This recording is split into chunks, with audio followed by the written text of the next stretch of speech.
Kisah Pak Joko dan mesin waktu yang bikin pusing. Di sebuah desa kecil bernama Desa Sukadamai, hiduplah seorang pria tua yang dikenal dengan nama Pak Joko.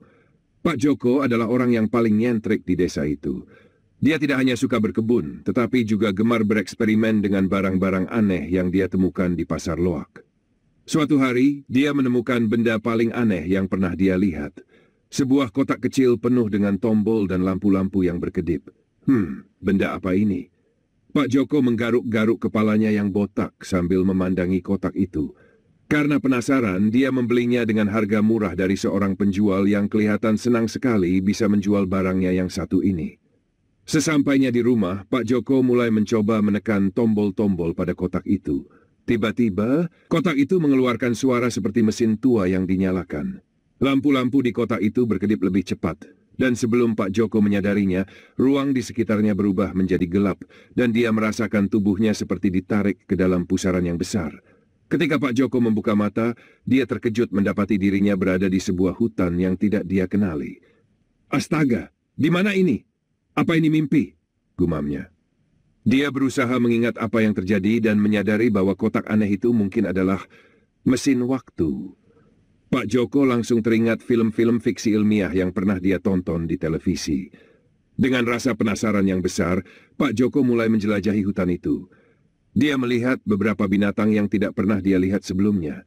Ada seekor kambing bertanduk aneh yang besarnya 2 kali lipat dari kambing biasa. Lalu ada ayam yang tingginya setara dengan paha Pak Joko. Semua binatang ini membuatnya bingung setengah mati. Di kejauhan, dia melihat sebuah kampung yang tampak kuno. Pak Joko segera berlari ke sana, berharap menemukan orang yang bisa menjelaskan situasinya. Sesampainya di sana, dia terkejut lagi. Orang-orang di kampung itu memakai pakaian dari kulit binatang, dan mereka melihat Pak Joko seolah-olah dia adalah alien yang baru turun dari langit. Seorang pria kekar dengan tombak di tangan mendekati Pak Joko dan berbicara dalam bahasa yang tidak dia mengerti. Pak Joko hanya tersenyum kikuk sambil melambaikan tangan. Sorry. Saya ini orang baik kok, bukan musuh, katanya sambil tersenyum. Pria itu semakin mendekat dan menatap Pak Joko dengan curiga. Pak Joko yang tidak tahu harus berbuat apa akhirnya mengeluarkan beberapa permen yang ada di sakunya dan memberikannya kepada pria itu. Pria itu tampak bingung, tetapi setelah mencium aroma manis dari permen itu, dia mencoba memakannya.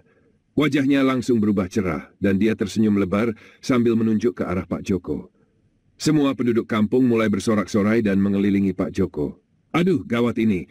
Jangan-jangan mereka pikir aku dewa atau apa, pikir Pak Joko, mulai merasa kikuk. Ternyata benar, penduduk kampung itu menganggap Pak Joko sebagai utusan dewa karena bisa mengeluarkan makanan manis dari saku. Pak Joko yang terkejut hanya bisa pasrah saat mereka mengangkatnya ke atas tandu dan mengaraknya keliling kampung. Setelah beberapa saat, Pak Joko akhirnya turun dari tandu dan mencoba memberitahu mereka bahwa dia harus kembali ke rumah. Tapi para penduduk kampung tidak mengerti, dan mereka malah memberikan berbagai macam persembahan seperti buah-buahan, hewan peliharaan, dan benda-benda aneh yang bahkan tidak dikenali oleh Pak Joko. Dia mulai panik, tetapi tiba-tiba dia teringat mesin waktu yang ada di saku bajunya. Dia mengambilnya dan berpikir, semoga saja ini bisa mengembalikanku ke desa. Pak Joko menekan beberapa tombol secara acak. Lampu-lampu di kotak itu mulai berkedip lagi dan sebelum dia tahu apa yang terjadi, dia ditarik ke dalam pusaran waktu sekali lagi. Ketika membuka matanya, dia mendapati dirinya berada di tempat yang sama sekali berbeda. Kini, dia berada di sebuah pasar yang ramai. Namun, semua orang di pasar itu memakai pakaian tradisional seperti baju beskap dan kebaya kuno, dan mereka membawa barang-barang yang tampak aneh. Pak Joko bingung, tapi dia tidak bisa menahan diri untuk bertanya kepada seorang penjual. Mas, ini tahun berapa ya? Tanyanya dengan nada santai. Penjual itu tertawa kecil lalu berkata, ini tahun 1900, Pak. Masa Bapak tidak tahu? Pak Joko terkejut setengah mati. Astaga, aku kembali ke masa penjajahan, pikirnya. Sadar bahwa kotak mesin waktu itu membawanya melompat-lompat ke masa lalu, Pak Joko memutuskan untuk tidak membuat masalah dan mencoba menyamar sebagai penduduk setempat. Namun, Pak Joko yang sudah terbiasa dengan kehidupan modern ternyata kesulitan menyesuaikan diri. Dia sempat mencoba membeli makanan dengan uang kertas yang dia bawa dari zamannya, tetapi para pedagang hanya menatapnya bingung dan menganggap uang kertas itu tidak ada nilainya. Setelah beberapa kali gagal bertransaksi, Pak Joko akhirnya mengeluarkan permen dari sakunya lagi dan memberikannya kepada pedagang sebagai alat tukar. Pedagang itu senang sekali dan memberinya sepiring nasi lengkap dengan lauk pauk. Aduh, untung permen ini masih laku, pikir Pak Joko sambil tertawa kecil. Hari sudah mulai malam dan Pak Joko merasa lelah. Dia berusaha mencari tempat untuk menginap, tetapi tanpa disadari, dia malah tersesat di jalan-jalan sempit yang penuh dengan rumah-rumah tradisional. Setiap kali mencoba bertanya, orang-orang malah kabur ketakutan karena melihat Pak Joko yang memakai pakaian aneh. Akhirnya, dia menyerah dan duduk di bawah pohon besar sambil merenungi nasibnya. Ya ampun, bagaimana caranya aku bisa kembali ke zamanku? Keluh Pak Joko sambil menatap mesin waktu di tangannya. Dengan perasaan putus asa, dia menekan tombol-tombol mesin itu sembarangan. Kali ini, pusaran waktu kembali terbuka dan Pak Joko ditarik masuk. Saat membuka mata, dia merasa lega melihat dirinya berada di desa yang lebih modern, lengkap dengan lampu jalan dan motor yang berlalu lalang. Wah, sepertinya aku sudah kembali, serunya dengan wajah cerah. Namun sebelum dia terlalu senang, Pak Joko menyadari bahwa ini bukan desanya. Ternyata dia terdampar di kota besar yang ramai, dan orang-orang di sekitarnya menatapnya aneh karena dia tampak bingung. Wah, malah jadi semakin nyasar, katanya sambil menggaruk-garuk kepala. Kali ini Pak Joko benar-benar tidak tahu bagaimana caranya pulang. Dia hanya bisa berdiri di pinggir jalan sambil memandangi mesin waktu di tangannya dan berdoa agar kotak aneh itu membawanya kembali ke desa Sukadamai, tempat dia berasal. Dengan sisa-sisa keberanian, dia mencoba menekan tombol terakhir yang belum pernah dia coba. Mesin waktu itu berdengung pelan dan mengeluarkan cahaya terang. Seketika itu juga, Pak Joko ditarik ke dalam pusaran waktu sekali lagi. Ketika membuka mata, dia mendapati dirinya berada di tengah-tengah sawah dengan suara ayam berkokok di kejauhan. Pak Joko terkejut melihat rumahnya sendiri di kejauhan, dan akhirnya dia tahu bahwa dia sudah kembali ke zamannya sendiri. Dengan wajah cerah, Pak Joko berlari menuju rumahnya sambil bersyukur. Setelah petualangan panjangnya itu, Pak Joko memutuskan untuk menyimpan mesin waktu itu di lemari terkunci. Cukup sekali aja rasanya muter-muter karuan gitu. Sekarang mending aku kembali berkebun dan hidup tenang, katanya sambil tersenyum. Namun siapa sangka pada suatu malam, cucunya yang nakal menemukan mesin waktu itu dan menekannya.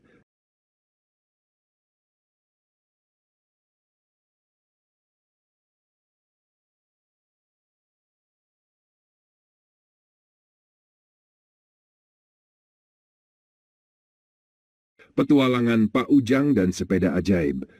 Pak Ujang adalah pria setengah baya dengan kumis tipis dan topi pet yang selalu miring ke kiri. Sehari-harinya dia bekerja sebagai petani di sebuah desa kecil. Kehidupannya sederhana dan tenang sampai suatu hari kejadian aneh menimpa dirinya. Itu semua bermula dari pasar minggu, di mana Pak Ujang seperti biasa berbelanja untuk kebutuhan sehari-hari. Pagi itu, pasar ramai seperti biasa. Penjual sayur, ikan, dan pakaian bersorak-sorai memanggil pelanggan. Pak Ujang berjalan dengan santai, menenteng tas kain yang hampir penuh dengan sayuran. Namun langkahnya terhenti saat melihat sebuah sepeda tua di salah satu sudut pasar. Sepeda itu tampak usang dengan cat yang sudah terkelupas dan lonceng yang berkarat. Anehnya, sepeda itu berdiri sendiri tanpa ada penyangga. Sepedanya kok bisa berdiri sendiri ya? Pak Ujang bergumam sambil mengerutkan dahi. Seorang pria tua berjanggut panjang dan memakai jubah lusuh mendekat. Sepeda ini bukan sembarang sepeda, Pak, katanya dengan suara berat. Ini sepeda ajaib. Hanya orang yang benar-benar tulus yang bisa mengendarainya. Pak Ujang tertegun. Ajaib? Bagaimana caranya sepeda bisa ajaib? Orang tua itu tersenyum tipis. Cobalah dan kau akan tahu. Tanpa berpikir panjang, Pak Ujang naik ke atas sepeda itu. Anehnya begitu dia duduk, sepeda itu langsung meluncur dengan kecepatan tinggi, seolah-olah dikemudikan oleh tangan yang tak terlihat. Pak Ujang berteriak-teriak kebingungan, sementara sepedanya melaju dengan kecepatan yang tak wajar mengelilingi pasar. Orang-orang di pasar pun berhenti sejenak dari aktivitas mereka, menonton dengan mulut ternganga saat Pak Ujang berputar-putar seperti baling-baling. Tolong, remnya di mana? Pak Ujang berteriak panik, sementara sepedanya terus berputar tanpa henti. Tak ada tombol, tak ada rem, hanya ada lonceng yang berkarat. Ketika akhirnya sepeda itu berhenti dengan sendirinya di depan gerobak penjual kacang, Pak Ujang turun dengan wajah pucat. Orang-orang di pasar tertawa terbahak-bahak, sementara pria tua penjual sepeda ajaib hanya tersenyum. Seperti yang kubilang, sepeda ini ajaib, katanya dengan nada misterius. Kalau kau ingin membeli, cukup 100.000 saja. Pak Ujang, yang masih gemetar, tidak tahu apa yang membuatnya setuju, tapi entah bagaimana, tangannya dengan cepat merogoh kantong celana dan menyerahkan uang itu. Kini sepeda itu milik Pak Ujang. Jangan lupa, sepeda ini punya aturan, kata pria tua itu sambil menghilang di balik kerumunan. Sepeda ini hanya bisa dikendarai dengan hati yang tulus. Kalau kau punya niat buruk, sepeda ini akan berulah. Pak Ujang hanya mengangguk tanpa benar-benar mendengar, terlalu sibuk dengan pikirannya yang masih kacau. Setelah sedikit mengatur napas, dia menuntun sepedanya pulang. Di sepanjang jalan, dia terus bertanya-tanya apa maksud dari niat buruk yang disebutkan pria tua itu. Keesokan harinya, Pak Ujang memutuskan untuk mencoba lagi mengendarai sepedanya. Kali ini, dia berangkat ke sawah. Awalnya semuanya berjalan lancar. Sepeda itu melaju dengan halus, jauh lebih nyaman daripada sepeda tua yang biasanya ia pakai. Bahkan, jalannya lebih cepat dari biasanya. Bagus juga sepedanya ya, hemat waktu ke sawah. Gumam Pak Ujang sambil tersenyum. Namun tak lama kemudian di tengah perjalanan, dia bertemu Pak Slamet, tetangganya yang terkenal suka meminjam barang orang lain tapi tak pernah mengembalikannya. Pak Ujang yang melihat Pak Slamet dari jauh tiba-tiba teringat betapa sebalnya dia selama ini. Ia mulai memikirkan berbagai alasan untuk menghindari tetangganya itu, termasuk memikirkan cara supaya sepeda ini tak dipinjam. Dan seketika, sepeda itu bergetar. Lonceng yang berkarat tiba-tiba berbunyi dengan keras, dan tanpa peringatan, sepeda itu mulai melaju mundur dengan kecepatan tinggi. Apa-apaan ini? Kenapa mundur? Pak Ujang yang panik mulai menarik setang sepeda ke sana kemari, tapi sepeda itu terus saja mundur, bahkan semakin cepat. Ia mencoba menoleh ke belakang dan melihat jalannya berliku-liku melewati ladang, kebun, hingga akhirnya sepeda itu membawa Pak Ujang kembali ke rumahnya sendiri, masuk ke dalam rumah, menabrak pintu dapur dan berhenti tepat di depan kompor. Pak Ujang tergeletak di lantai dapur, masih memegang erat setang sepeda. Istrinya, Bu Ujang yang sedang memasak, menoleh dengan alis terangkat. "Kamu ngapain di situ, Pak?" Pak Ujang hanya bisa menghela napas panjang. Sepertinya, sepedanya nggak suka aku punya pikiran jelek. Bu Ujang hanya menggelengkan kepala sambil tertawa kecil. Makanya, Pak, jangan kebanyakan mikir jelek. Hari-hari berikutnya, Pak Ujang berusaha menyesuaikan diri dengan sepeda ajaib itu. Dia mulai paham bahwa setiap kali ia punya niat buruk, sepeda itu akan berulah. Suatu kali, dia berniat untuk memotong jalan dengan menerobos ladang tetangganya. Namun sepeda itu justru berbelok ke arah yang berlawanan dan mengantarkannya ke sungai. Pak Ujang terjatuh dan basah kuyup. Di lain waktu, dia mencoba berbohong kepada istrinya tentang kemana uang belanja minggu itu dihabiskan. Sepeda ajaib itu mendadak berhenti mendadak di tengah jalan, membuat Pak Ujang terlempar ke tumpukan jerami. Setiap kali sepeda itu membuat ulah, Pak Ujang tidak bisa berbuat apa-apa selain tertawa sendiri. Dia mulai menyadari bahwa sepeda ajaib itu bukanlah sebuah kutukan, melainkan sebuah pelajaran berharga. Sepeda itu memaksanya untuk selalu berpikir positif dan jujur dalam setiap langkah hidupnya. Meskipun kadang merepotkan, sepeda itu seolah menjadi sahabat yang selalu mengingatkannya untuk tetap tulus. Namun, ada satu kejadian yang benar-benar membuat Pak Ujang menyadari betapa ajaibnya sepeda itu. Suatu sore, ketika Pak Ujang sedang bersepeda pulang dari sawah, tiba-tiba awan gelap menggantung di langit. Hujan deras pun turun tanpa peringatan. Pak Ujang yang tidak membawa jas hujan mulai panik. Dia ingin segera sampai di rumah, tapi jalanan licin dan berlumpur. Tanpa diduga, sepeda itu mulai bergerak sendiri. Bukan hanya itu, ban sepedanya yang biasanya tipis dan sudah agak aus tiba-tiba mengembang, seperti balon. Sepeda itu melaju di atas lumpur tanpa kesulitan, seolah-olah melayang. Dalam waktu singkat, Pak Ujang sudah sampai di rumah tanpa sehelai pun bajunya basah. Pak Ujang terdiam di depan rumah, memandang sepedanya dengan takjub. Sepeda ini, pikirnya, memang benar-benar ajaib. Hari-hari berlalu, dan Pak Ujang pun semakin akrab dengan sepeda ajaibnya. Di desanya, cerita tentang sepeda ajaib Pak Ujang sudah menjadi legenda tersendiri. Anak-anak desa sering berkerumun di depan rumahnya, berharap bisa melihat keajaiban sepeda itu. Tapi Pak Ujang selalu mengingatkan mereka, sepeda ini hanya bekerja kalau hatimu tulus. Tentu saja ada beberapa yang mencoba iseng, seperti Johnny, anak muda yang terkenal suka usil. Suatu hari, Johnny mencoba meminjam sepeda Pak Ujang dengan niat untuk mengerjai temannya. Namun, begitu Johnny duduk di atas sepeda, sepeda itu langsung melaju dengan kecepatan luar biasa ke arah pasar, berputar-putar tanpa henti, membuat Johnny hampir pingsan karena pusing. Sejak kejadian itu, tidak ada lagi yang berani mencoba-coba. Sepeda ajaib Pak Ujang menjadi simbol kejujuran dan ketulusan di desa itu. Dan Pak Ujang, dengan senyum di wajahnya, merasa bahwa hidupnya jauh lebih baik, walaupun harus sering jatuh bangun akibat keajaiban sepedanya.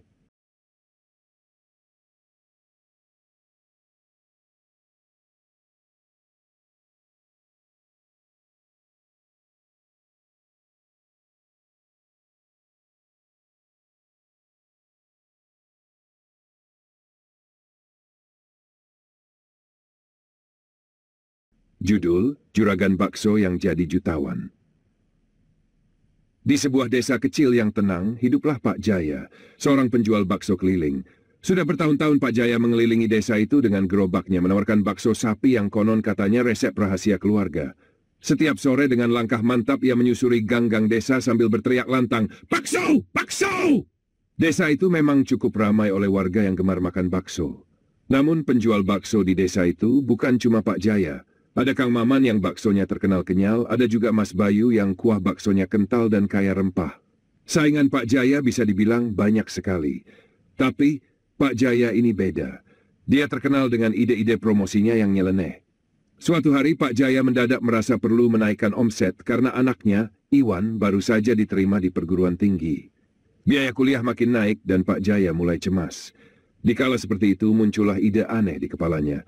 Pak Jaya mengadakan promosi, Bakso Challenge, makan bakso sampai kenyang, bayar seikhlasnya. Siapa saja boleh makan bakso sepuasnya, bayar sesukanya, ucapnya penuh semangat sambil memasang spanduk di depan rumahnya. Warga desa heboh. Berita tentang Bakso Challenge menyebar seperti api di padang ilalang. Seluruh desa tak sabar menunggu promosi itu. Mereka bahkan sengaja datang dengan perut kosong. Hari pertama dibuka, warung bakso Pak Jaya langsung penuh. Orang-orang antre panjang, seolah bakso gratis itu bakal hilang kalau mereka tak cepat-cepat. Banyak yang datang dengan wajah penuh antusiasme. Ada juga yang sengaja puasa makan siang demi bisa menghabiskan semangkuk bakso Pak Jaya. Begitu banyak yang datang, Pak Jaya pun kewalahan. Tapi dia tetap melayani dengan senyum sumringah, yakin bahwa kali ini omsetnya pasti naik tajam. Di antara mereka yang ikut, ada seorang pemuda bernama Roni. Roni ini terkenal jago makan banyak dan memang sudah punya niat menantang promosi Pak Jaya habis-habisan. Begitu gilirannya tiba, Roni langsung pesan 5 mangkuk bakso sekaligus. Pak Jaya melayani dengan senyum, sambil dalam hati berkata, "Wah, niat banget nih anak, tapi bakal puas juga dia nanti." Namun Roni ternyata tidak mudah puas. 5 mangkuk bakso dilahapnya dalam sekejap, lalu dia pesan lagi 3 mangkuk. "Masih kurang, Pak. Tambah lagi ya," kata Roni dengan semangat. Pak Jaya mulai khawatir. Dia memperhatikan gerak-gerik Roni yang tampak masih bertenaga, seolah lambungnya tiada batas. Akhirnya, setelah menghabiskan 10 mangkuk, Roni menepuk perutnya dan berdiri sambil tersenyum. "Pak Jaya," katanya dengan suara mantap, "terima kasih atas baksonya. Mantap betul." Pak Jaya tersenyum lega, tapi lega itu hanya sebentar, karena Roni malah mengeluarkan lembaran ribuan dari sakunya dan menyerahkannya dengan bangga. "Rp3.000. Loh Ron, kok cuma 3.000? Tanya Pak Jaya setengah protes. Roni terkekeh. "Pak Jaya kan bilang bayar seikhlasnya. Nah, saya ikhlas bayar 3.000. Dan dia melenggang pergi sambil nyengir puas. Pak Jaya menghela napas panjang. Ternyata bukan cuma Roni yang memanfaatkan promosi itu. Seluruh warga desa ikut-ikutan bayar seikhlasnya, alias semurah mungkin. Ada yang bayar 2.000, ada yang bayar 500, bahkan ada yang cuma bayar dengan senyuman dan ucapan, "Berkah ya Pak Jaya." Pak Jaya hanya bisa menatap kas mangkuknya yang penuh receh sambil menahan tangis. Wah, bisa bangkrut nih kalau begini terus, pikirnya. Tapi bukan Pak Jaya namanya kalau menyerah. Dia punya ide baru yang lebih canggih. Keesokan harinya, Pak Jaya mengubah promosinya menjadi bakso spesial kuah setan. Dia menambahkan satu peraturan tambahan, bayar 5.000, tapi kalau sanggup habiskan, gratis. Kuah setan ini bukan sembarang kuah. Pak Jaya meracik kuahnya dengan cabai rawit 10 butir per mangkuk. Dia berpikir, siapa juga yang sanggup makan kuah cabai begini pedas? Pasti semua bakal menyerah dan bayar. Awalnya trik ini berjalan sesuai rencana. Pelanggan yang nekat mencoba kuah setan dengan mulut terbakar, akhirnya menyerah. Mereka terbatuk-batuk, keringat mengucur deras, dan akhirnya mengeluarkan uang 5.000 sambil mengibarkan bendera putih. Pak Jaya merasa puas, bisnisnya berjalan lancar lagi dan tak ada yang bisa menaklukkannya. Namun malang tak dapat ditolak. Di hari ketiga, datanglah seorang pemuda misterius dari desa tetangga bernama Dodo. Tubuhnya kekar, wajahnya kalem, dan katanya dia punya hobi aneh, ngemil cabai mentah. Dodo mendengar tantangan kuah setan ini dan menganggapnya remeh. Biasa itu, Pak. Baksonya 1 porsi saja, kata Dodo tenang. Pak Jaya penasaran, tapi dengan yakin ia sajikan semangkuk bakso kuah setan paling pedas yang pernah dibuatnya. Dodo pun menyantapnya. 1 suapan, 2 suapan, hingga akhirnya mangkuk itu habis tandas. Pak Jaya tercengang melihat Dodo yang masih santai. Tambah lagi ya, Pak, enak nih kuahnya, ucapnya santai. Pak Jaya kaget, tapi dia berusaha tetap tenang. Dodo memesan lagi, dan kali ini Pak Jaya mencoba trik lain. Dia menambahkan cabai rawit hingga 2 kali lipat dari sebelumnya. Tapi tetap saja, Dodo makan dengan santai, seolah tak merasa pedas sedikit pun. Bahkan di akhir santapannya, Dodo menyarankan, lain kali lebih banyak cabai ya, Pak. Rasanya enak sekali. Pak Jaya kehabisan akal. Dia menyerah. Dodo menepuk pundaknya sambil tersenyum puas. Sampai jumpa lagi, Pak Jaya. Dan seperti raja, Dodo meninggalkan warung Pak Jaya dengan perut kenyang tanpa membayar sepeser pun. Karena merasa kalah telak, Pak Jaya akhirnya memutuskan untuk menghentikan promosi kuah setan. Namun, kejadian itu sudah terlanjur menjadi cerita epik di desa tersebut. Orang-orang berdatangan hanya untuk menantang kuah setan Pak Jaya, berharap bisa mendapat bakso gratis seperti Dodo. Dalam kekacauan itu, ada satu ide yang mendadak terlintas di benak Pak Jaya. Ia membuat paket khusus bernama Bakso Extreme Challenge, pedas sejati. Kali ini, tantangannya dibanderol seharga 20.000. Namun jika pelanggan menyerah, maka mereka harus membayar 2 kali lipat harga paketnya. Hari demi hari berlalu, dan nyatanya, paket ini justru diserbu banyak orang yang penasaran. Ternyata, banyak yang mencoba namun tak sanggup menyelesaikan tantangan, sehingga akhirnya mereka membayar double. Pak Jaya tak hanya balik modal, tapi malah mendapatkan keuntungan berlipat ganda. Dan siapa sangka karena cerita unik itu menyebar dari mulut ke mulut, warung bakso Pak Jaya mulai dikenal hingga ke desa-desa tetangga. Dalam sebulan, Pak Jaya menjadi terkenal dan bahkan masuk liputan koran lokal dengan julukan Juragan Bakso Pedas Sejati. Akhirnya, Pak Jaya mampu menyekolahkan Iwan tanpa khawatir soal biaya lagi. Ia kini dikenal sebagai Juragan Bakso dengan cerita-cerita lucu dan strategi promosi yang selalu bikin heboh. Itulah kisah Pak Jaya, sang Juragan Bakso yang berhasil mengubah tantangan menjadi keberuntungan. Siapa sangka, dari promosi yang nyeleneh, akhirnya bisa jadi jalan menuju kesuksesan.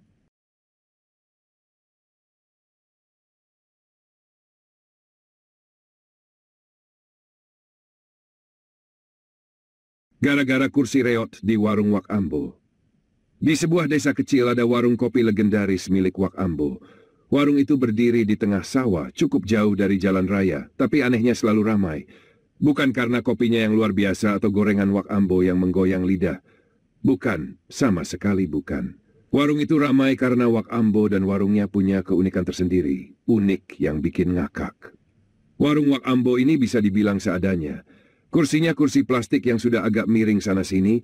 Meja kayunya punya banyak bekas coretan dari pelanggan yang iseng. Dan setiap kali angin agak kencang, atap sengnya ikut berisik bikin konser gratis.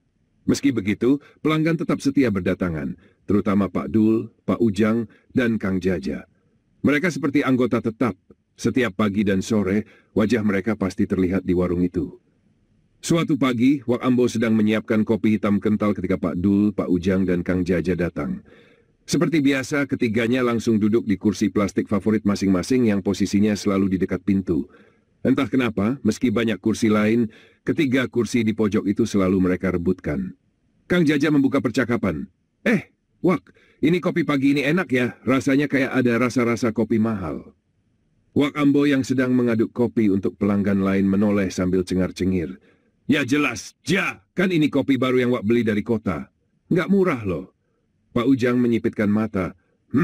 Jangan-jangan Wak Ambo cuma kasih gula lebih banyak aja biar kita kira ini kopi mahal. Tiba-tiba, kursi yang diduduki Pak Dul mengeluarkan suara k yang kencang. Semua mata langsung tertuju padanya. Pak Dul langsung panik dan mencoba duduk lebih pelan, tapi suara kursi malah tambah keras. Hei Dul, hati-hati. Itu kursi Wak satu-satunya yang belum patah loh. Seru Wak Ambo sambil melambaikan sendok di tangannya. Pak Dul jadi kikuk dan coba bergeser pelan-pelan, tapi malah terdengar suara yang lebih keras. Serentak Pak Dul terjatuh dan kursi plastik itu pun patah total. Semua orang di warung langsung tertawa terbahak-bahak. Pak Ujang yang duduk di sebelah Pak Dul tak bisa menahan tawanya. Wak, itu kursi udah tua, udah waktunya pensiun kayaknya. Wak Ambo ngelus-ngelus kepala kursi yang sudah patah sambil bergumam penuh sedih. Ini kursi legendaris, padahal udah nemenin aku bertahun-tahun. Pak Dul yang masih terkapar di lantai sambil menahan sakit akibat jatuh, mendelik kesal. Wak, kalau tahu kursinya legendaris, kenapa nggak pernah diperbaiki? Pak Ujang dan Kang Jaja terpingkal-pingkal melihat raut muka Pak Dul yang kesal, dan sejak saat itu kursi patah di warung Wak Ambo jadi bahan tertawaan setiap hari. Keesokan harinya, warung Wak Ambo kembali ramai.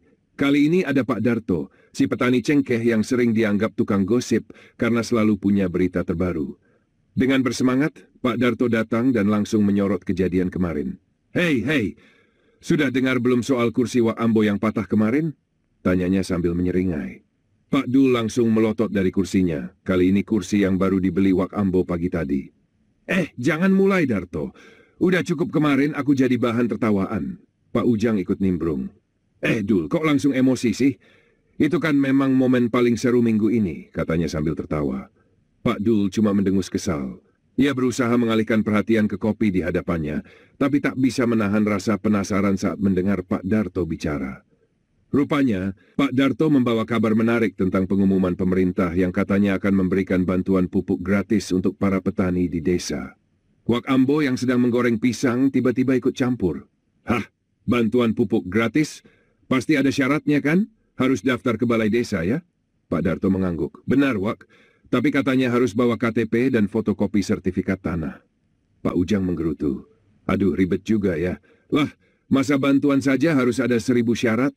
Kayak daftar kuliah aja. Kang Jaja yang baru datang langsung nimbrung. Lah, itu mah cuma kedok biar kita nggak terlalu banyak dapat bantuannya. Pasti begitu caranya.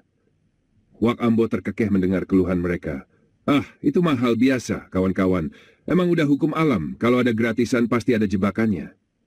Suasana semakin riuh ketika mereka semua saling melemparkan lelucon tentang pemerintah, pupuk, dan kursi patah.